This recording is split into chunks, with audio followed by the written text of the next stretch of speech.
Bismillahirrahmanirrahim. Salam əziz izləyicilər. Bugün insanın kəmalına təsir edəcək növbəti həqiqətdən danışacağıq. Keçən dəfə dedik ki, insanın kəmalına təsir edəcək ilk həqiqət Həzrəti Haqq, yəni Allah Taala'dır.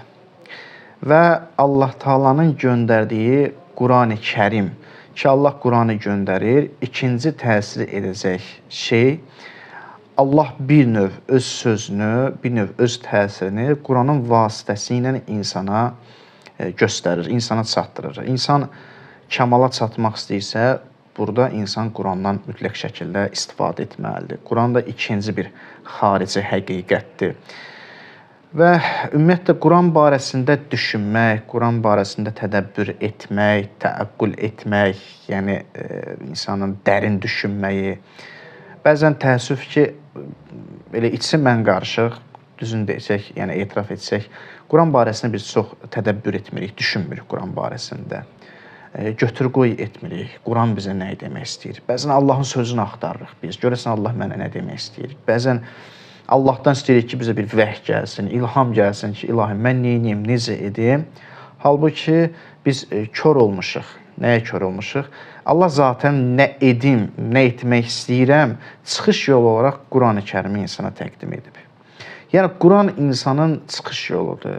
Quran aydınladan bir yoldur. İnsan zülmətdə qalanda, insan çıxılmaz vəziyyətdə qalanda Quran gəlir insanı, qəlbini, ruhunu aydınladır. Yuxricuhum minəz-zulməti ilə-nur. Quran gəlir, onları neyir? Zülmətdən nura çıxardır. Allah insanı zülmətdən nura çıxardır. Nəyin vasitəsilə? Quran vasitəsilə. Həqiqətində insanın kəmala çatması üçün vasitələrdən ikincisi də Qurandır. İnsan Quran vasitəsilə kəmala çata bilir. Quranı kənara qoyub kəmala çatmaq, keçən dəfə demişdik, bəzən kamil insanın tərifində hər bir sahəyə uyğun, hər bir öz sahəsinə uyğun təriflər edir və hərə öz sahəsinə aid vasitələrdən istifadə edir. Amma ümumi olaraq insanın istər həkim olsun, istər fizik olsun, fərq etmir hansı sahədə olursan ol, bütün insanların kəmala çatan yolu eynidir. Sahəsindən asılı olmayaraq. Ruh zaten eynidir. Hamıda ruh eynidir. Yəni, kəmala doğru addımlamaq üçün ruh həmin o potensial olaraq hər kəsdə yerləşdirilib və hər kəs Qurandan istifadə etməlidir. Quran həqiqi bir dəyərdir. Bir növ belə deyim, biz Quran mərkəzli olmalıyıq. Həyatımızın mərkəzi Quran olmalıdır. Quran bizim evimizin şkafın üzərində qoyulan bir kitabı yox, stulun üzərində qoyulan bir kitabı yox. Çox incə bir məsələdir. Vallahi adam hərdən bunu danışır, xəcalət çəkir. Bu həm də elə mənim özümün də bir yaralı yerimdir ki, Quran bizim stol üstü kitabımız olmamalıdır, şkaf üstü kitabımız olmamalıdır. Quran nədir? Quran bizim qəlbimizin üzərinə qoyulan bir kitab olmalıdır. Quran bizim ruhumuzun ehtiyacı olan bir kitab olmalıdır. Bəli, Quranı Yasin surəsini oxuyub onun savabını ölüyə hədiyyə eləmək olar, amma Qurani-Kərim ölülər üçün deyil ki, təkcə. Quran ölüləri dirildir, amma hansı ölüləri dirildir? Qəflətdə düşüb, ölü həyatı yaşayan, günah içərisində olan bir kəsi gəlir dirildir. Onun ruhunu dirildir. Quran diri üçündür. Ona görə göndərilib ki, o ölmüş ruhu oyatsın, aydınlatsın. O ruhu ki, zülmət içərisindədir. Məsələn, girərsən bir yerə, görərsən ki, qaranlıqdır, zülmət içərisindədir, heç bir şey görmürsən. Qarşısında, məsələn, kamera var, kitab var, planşet var, heç bir şey görmürsən, qaranlıqdır. Amma bir dənə insan şamı yandırır, o şamın işığı bütün hər şeyi aydınladır. Aydınladır ki, mənim qarşımda planşet var, mənim qarşımda kamera var, mənim qarşımda stul var, kitab var ki, mən gedib onları dəyməyim, dəyib yıxılmayım. O şam işığı, o nuru gəlir bizə neyir? O zülmət içərisində olan bir otağı işıqlandırır, həqiqətləri bizə göstərir. Ayırt etmək üçün. Bu işıq neyir? Həqiqətləri ayırt edir bizlərə. göstərir ki, nədir? Bu kitabdır, bu planşetdir və s. Quran belədir. İnsan Qurandan yapışmaqla, möhkəm yapışmaqla Quran gəlir həmin o zülmət içərisində yaşadığımız həyatı nurlandırır, ayırt edir hər şeyi. Həqiqətləri bizə göstərir. Quranın vəzifəsi budur. İnsan kamal yolunda bir şeyləri bir-birindən ayırt etməsə kamala gedə bilməyəcək, heç addım ata bilməyəcək.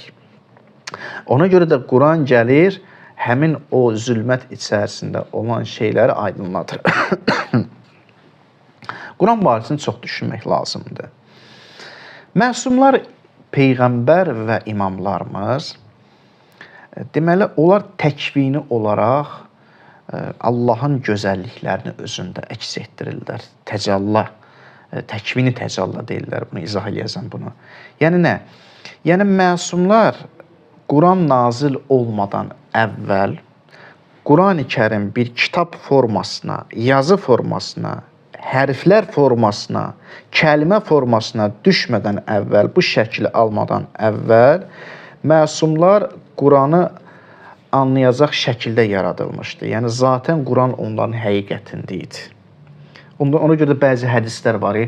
Məsələn, deyilir ki, Quran nazil olmadan öncə var belə hədislər. Quran nazil olmadan öncə Həzrət Əli o surəni oxuyub və yaxud Həzrət Əli Qurandan bir ayə deyib.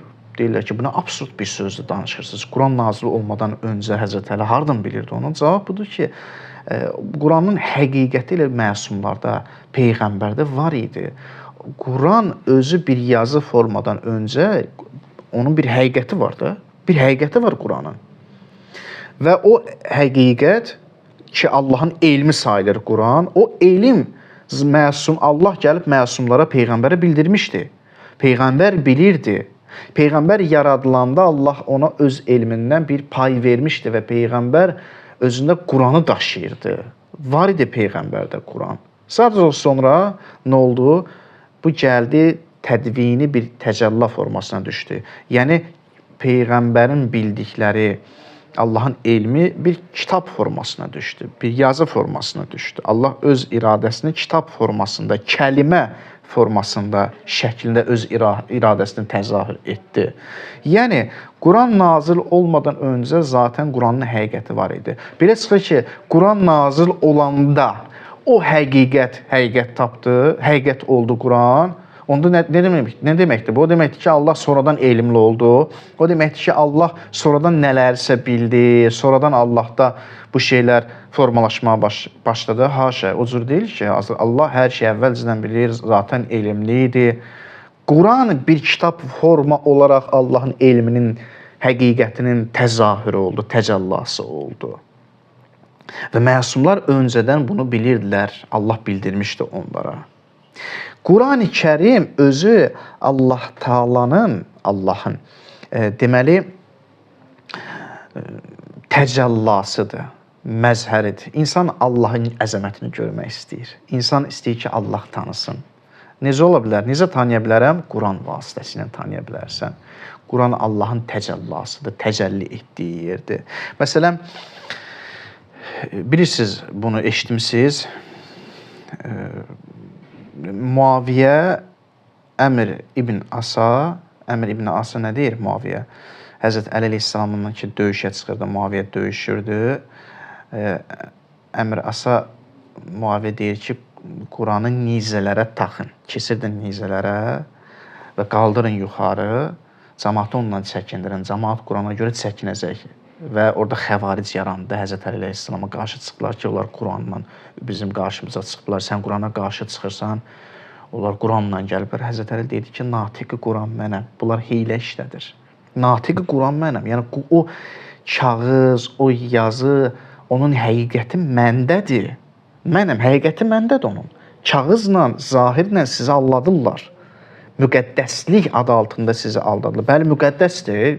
Quranın özü müqəddəsdir. Allahın o müqəddəsliyi bir kağıza keçir. Bunu demək istəmirəm. Amma əgər bu kimi ziddiyyət yaranırsa, natiq Quran Həzrət Əli əleyhissalamdır. Natiq başa düşmədilər. Həzrət Əli əleyhissalamın məqamını, peyğəmbərin məqamını, məsumların məqamını başa düşmədilər.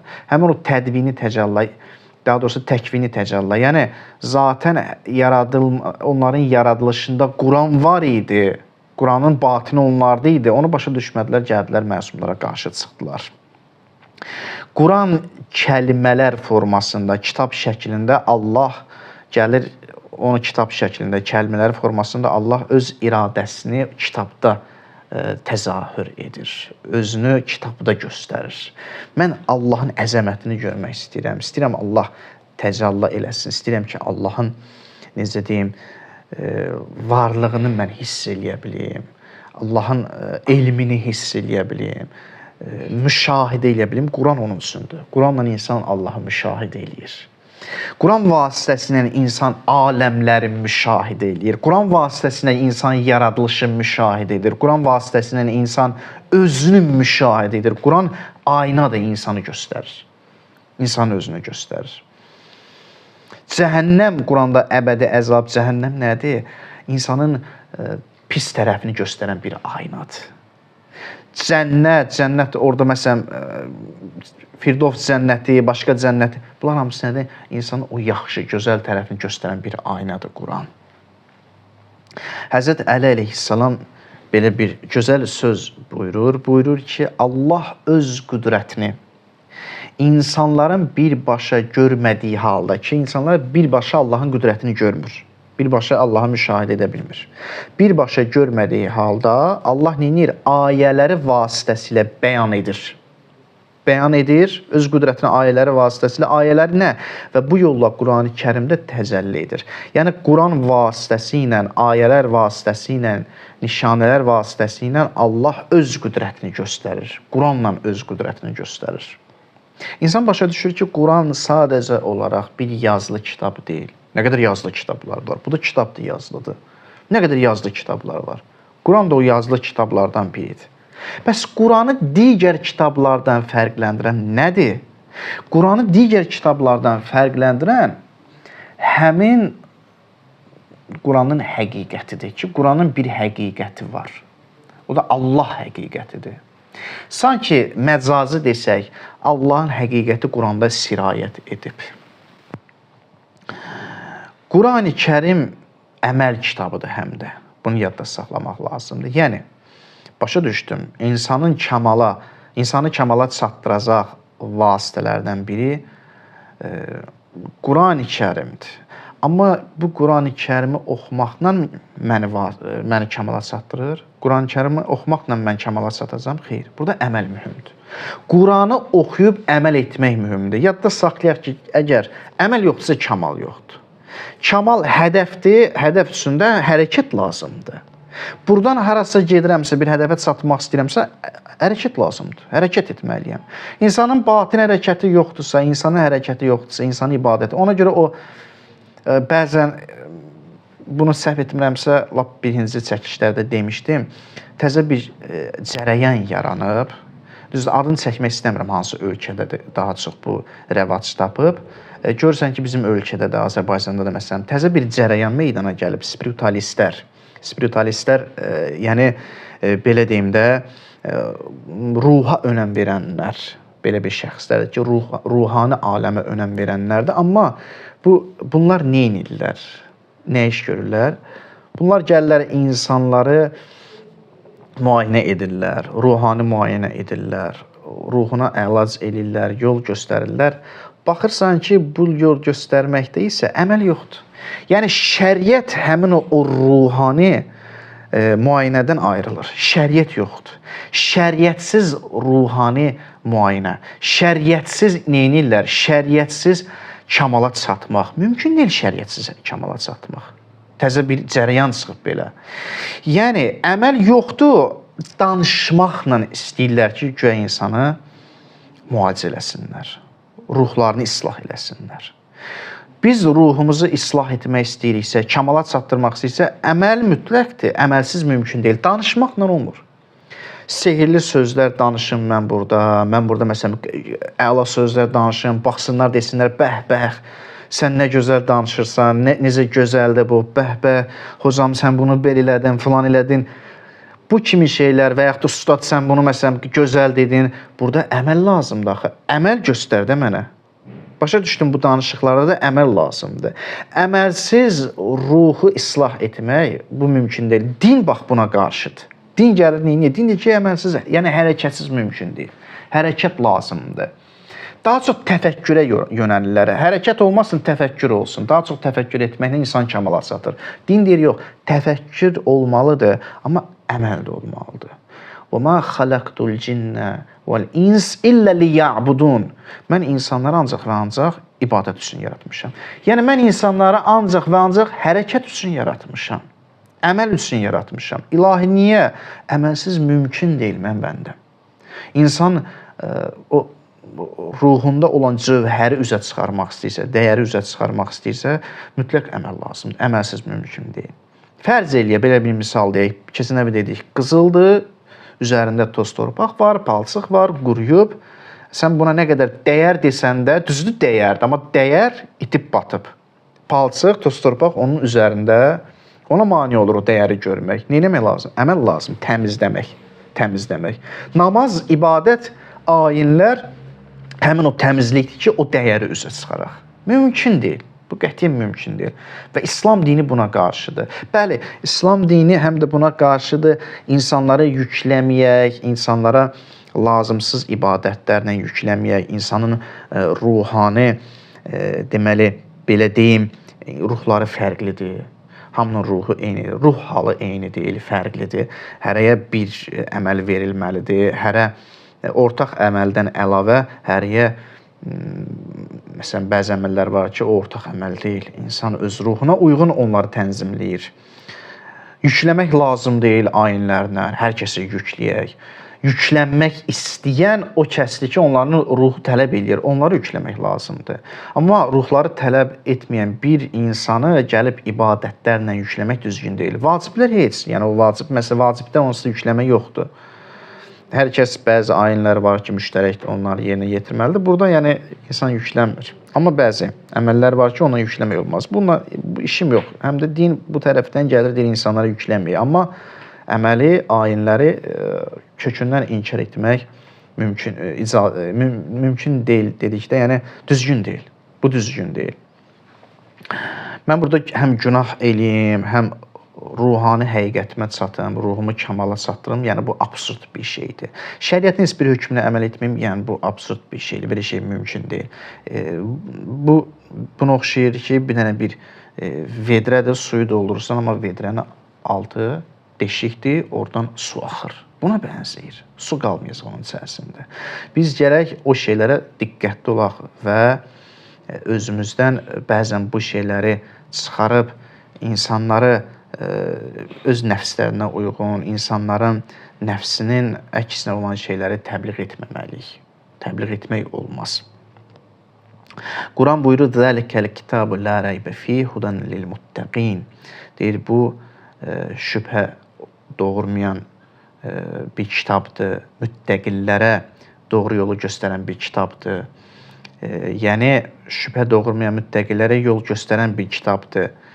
Burada nə deməkdir? Yəni əməllə insan yol göstərə bilər. Əməl yoxsa necə yol göstərərsən? Əməl mütləqdir. Hədisdə var ki, insan fitnə zamanı ki, fitnə fəsad olur, hədisdə qeyd olunur ki, bu zaman Qurandan kömək almaq lazımdır. Quran insanın ictimai fitnədən də əlavə, indi biz daha çox fərdi şeylərdən danışırıq da, insanın ruhunun fitnəyə düşməsinin qarşısını alan bir kitabdır Quran-ı Kərim. Amma biz təəssüf ki, Quranın qədrini bilmirik. Həqiqətən bilmirik. Görün nə deyir? Ayə deyir ki, "Qalə Rəsul." Allahın elçisi, peyğəmbər buyurdu. Dedi ki, "Ya Rabbi, innə qavmi ittəxəzu həzəl Qur'an məhcura."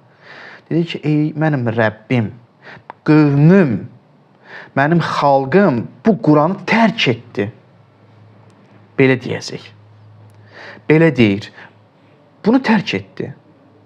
Ya gələcəkdə deyəcək, indi ayən əvvəlindən sonrasının işim yoxdur. Və yaxud da, bəli, bəzi insanlar olacaq, Quranı tərk edəcək, Peyğəmbər qiyamətdə deyəcək ki, ey mənim Allahım, mənim qövmüm, mənim ümmətim bu Quranı tərk etdi. Yəni, qədrini bilmirik biz Quranın. Qədrini bilmirik. Və başqa bir hədisdə Peyğəmbər buyurur ki, Allahın Quran mərifətini verdiyi bir kimsə, Allah bir nəfər əgər Quran barəsində bir mərifət veribsə, mən Quran barəsində bir mərifət əldə etdimsə, deyir bu şəxs başqasına bundan daha yaxşısı verilib düşünərsə, əgər Quranın mərifəti, marifi mənə verilibsə, mən başqasına bundan daha yaxşısı verilib, mənə veriləndən daha yaxşısı verilib, belə düşünsəm, Peyğəmbər buyurur ki, o kimsə böyük bir xeyri kiçiyi isə böyük saymış olur. Səndə böyük bir xeyir var. Allah sənə Quran mərifətini verib, baxırsan başqasına deyirsən ki, ona daha çox yaxşısı verilib. Deyir, sən böyük bir şeyi kiçik saydın. Onun kiçik olan bir şeyi də böyük saydın. Səhv saldın yeri. Quran o qədər, Quranı anlamaq, Quran mərifəti o qədər ciddi bir məsələdir ki, Peyğəmbər deyir ki, bundan böyük bir xeyir yoxdur insan üçün. Böyük bir xeyir yoxdur. Və Quranın da özəlliyi bundan ibarətdir ki, biz Quranı zamanımıza tətbiq etməliyik, dövrümüzə tətbiq etməliyik. Quran bir tarixi kitab deyil. Peyğəmbərə nazil oldu, bitdi, getdi. Xeyr. Quran hər zamana uyğunlaşan bir kitabdır. Quran diri kitabdır. Ona görə bugün mən necə həyat yaşayıramsa, həyatımı Qurana uyğunlaşdıra bilərəm. Peyğəmbərin dövründə necə yaşayırlardısa, Peyğəmbərin dövründə onlar öz həyatlarını, həyat tərzini Qurandan öyrənə bilərdilər, Qurana uyğunlaşdıra bilərdilər. Elə bir kitabdır ki, universal bir kitabdır. Hər kəsə aid, universal tərəfləri var. İndi o tarixi tərəfləri universal olmaya bilər, tarixdən götürülən tarixdən götürülən ibrət universal ola bilər. Quranda universal mesajlar var insan üçün. İnsan öyrənməlidir. Əxlaqi məsələ, şər'i məsələ, ailə məsələsi, həyat məsələsi və s. Bunların hamısı diridir, diri. Quran bir sözlə deyək ki, diridir. Hər zaman diri qalır, heç bir zaman köhnəlmir, heç bir zamanda insan Qurandan ehtiyacsız olmur. İnsanın Qurana ehtiyacı var. İmam Sadiq əleyhissalamdan soruşulur ki, Quran necə olur ki, öz təravətini, öz canlılığını qoruyub saxlayır? Necə ola bilər ki, biz eyni ifadədə, dəyişilmir ki ifadə, söz, kəlimə dəyişilməyib ki, neçə əsrdə o cürdür, amma oxuyuruq, görürük ki, öz təravətini qoruyub saxlayır. Bir canlılıq var Quranda, günü-gündən canlanır. İmam Sadiq cavab verir, deyir ki, çünki Allah onu müəyyən bir zaman və qövm üçün, xalq üçün məhdudlaşdırmayıb. Müəyyən bir zaman üçün məhdudlaşmayıb, müəyyən bir xalq üçün məhdudlaşmayıb. Ona görə də bütün zamanlarda və bütün xalqlar arasında qiyamətə qədər öz canlılığını, təravətini qoruyub saxlayacaqdır. Odur ki, bizim kəmala çatmamız üçün vasitələrdən biri də Qurani Kərimdir ki, Quran vasitəsilə biz kəmala çata bilərik. Quransız və Qurana əməl etmədən kəmala çatmaq absurd bir şeydir. Bugünkü bizim söhbətimiz bura qədər. İnşallah növbəti söhbətdə görüşənədək. Sağ olun, salamat qalın. Elhamdülillahi Rabbil alemin.